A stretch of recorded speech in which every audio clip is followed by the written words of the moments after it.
काफी interesting question है, right, और इम्पोर्टेंट क्वेश्चन भी है। देखते हैं क्वेश्चन में क्या बोला गया कि अ coin is toss until head appears, what is the expected number of tosses. तो आप सिचुएशन देखिए कि कॉइन को टॉस करने जब तक हेड ना आ जाए।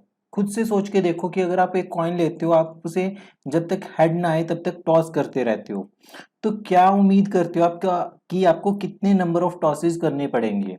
एक, दो, तीन या चार, कितने नंबर ऑफ टॉस करने पड़ेंगे? तो मे बी ये पॉसिबिलिटी है 2, 3, 4, कितने भी नंबर ऑफ टॉसेस करने पड़ सकते हैं।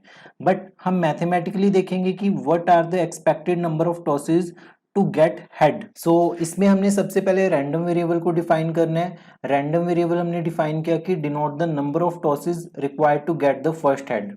जो रैंडम वेरिएबल कैपिटल एक्स है वो हमारे पास 1, 2, 3, 4 वैल्यूज ले सकते हैं। इसका मतलब क्या है कि फर्स्ट टॉस में ही हेड आ गया, सेकंड टॉस में हेड आया, थर्ड टॉस में हेड आया, फोर्थ टॉस में हेड आया, and so on. So event हमारे पास ये हो गया हेड टेल हेड। तो पहले दो टॉसेज में टेल आया, फिर पहले तीन टॉसेज में टेल आया, फिर हेड आया। तो प्रोबेबिलिटीज कॉरस्पॉन्डिंगली क्या होगी? 1/2, और यहाँ पे 1/2 टाइम्स 1/2, 1/2 का स्क्वेयर, और यहाँ पे 1/2 का क्यूब, राइट। हमें फाइंड करना है expectation of x. So expectation of x किसके इक्वल होगा? Summation x into F of x के इक्वल होगा। हम इसे लिख सकते हैं समीशन आई इंटू 1/2 की पावर आई, ठीक है। और इसे लिखा जा सकते हैं, अगर प्रॉपरली लिखें, 1/1/2 प्लस 1/1/2 का स्क्वेयर प्लस 3 इंटू 1/2 का क्यूब प्लस 4 इंटू 1/2 की पावर 4 अप टू सो। हमें ये जो पर्टिकुलर सम है, इस सम की वैल्यू फाइंड आउट करनी है। सो ये एक इनफाइनाइट सीरीज है। अगर हम डायरेक्ट जीपी लगाने पे जाएंगे तो इस पे जीपी नहीं लग सकती, क्योंकि ये जो 1, 2, 3 है ये चेंज हो रहे हैं। अगर ये सारे 1 होते तब आप आराम से जीपी लगा सकते थे, ज्योमेट्रिकल प्रोग्रेशन। पर यहाँ पे हमें एक रीअरेंजमेंट करनी पड़ेगी, एक ट्रिक प्ले करनी पड़ेगी। मान लेते हैं कि हम मान लेते हैं कि ये जो सम है, ये सीरीज का सम ये ऐसे है। तो अगर हम इसे प्रॉपरली लिखे, 1/1/2 प्लस 2/1/2 का square that is 1/4 plus 3/1/8 plus 4/1/16, right. हमने क्या किया कि ये complete series as it is हमने लिख दिया और मान लिया कि इसका सम एस है, ठीक है। ट्रिक प्ले कर रहे हैं हम यहाँ पे इसे फाइंड आउट करने के लिए।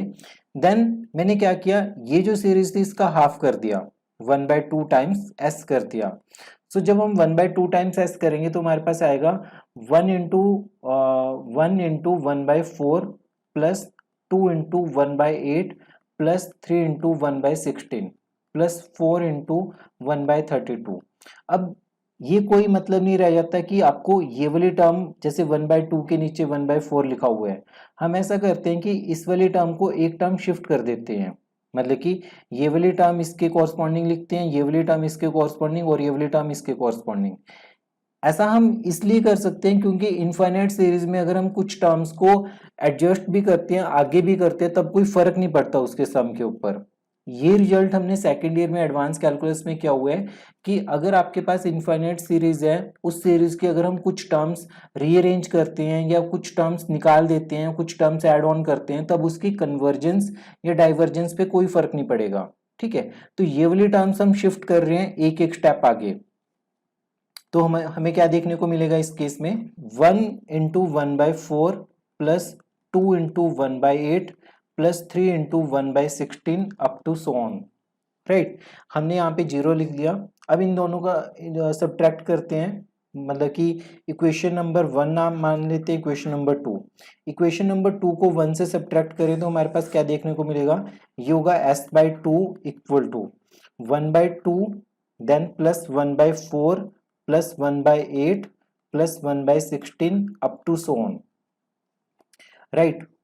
सो ये राइट हैंड साइड में यहाँ पे अब जीपी बन गई हमारे पास, दैट इज 1/2 प्लस 1/2 का होल स्क्वेयर प्लस 1/2 का होल क्यूब प्लस 1/2 की power 4 up to so on, ठीक है। अब इस इनफाइनाइट जीपी का आपके पास सम का फॉर्मूला होता है a upon 1 minus r. First term a है और कॉमन रेशियो 1/2 है, तो s/2 will be equal to 1/2 upon 1 minus r, that is 1/2। Finally जब आप इसे सॉल्व करोगे तो s की वैल्यू किसके इक्वल आएगी, 1, s/2 की वैल्यू 1 के इक्वल आ रही है और s की वैल्यू किसके इक्वल आ गई, 2 के इक्वल। मतलब ये जो पर्टिकुलर सम है, इस सम की वैल्यू किसके इक्वल आ गई, 2 के इक्वल। मतलब एक्सपेक्टेशन ऑफ x हमारे पास 2 आ गई, तो इसका मतलब कितने नंबर ऑफ टॉसेज एक्सपेक्ट करते हो आप कि उसके बाद हेड अपीयर हो जाएगा, तो दो नंबर ऑफ टॉसेज आपको करने पड़ेंगे अंटिल हेड अपीयर्स। मैथमेटिकली अगर हम जाएं तो ये रिजल्ट आ रहा है 2 नंबर ऑफ टॉसेज। ठीक है, बहुत इंपॉर्टेंट इंटरेस्टिंग क्वेश्चन है। सबसे इंपॉर्टेंट पार्ट आपको ये सीरीज को रीअरेंजमेंट वाला पार्ट थोड़ा ध्यान में रखना पड़ेगा कि हमने इसे कैसे रीअरेंज किया। मिलती है नेक्स्ट वीडियो में रैंडम वेरिएबल के किसी और इंटरेस्टिंग क्वेश्चन के साथ। तब तक सीखते रहिए, पढ़ते रहिए प्रोबेबिलिटी अभ्यासकुल क्लासेज के साथ। अगर आपको कोई भी प्रॉब्लम होती है तो आप कमेंट बॉक्स में लिख सकते हो।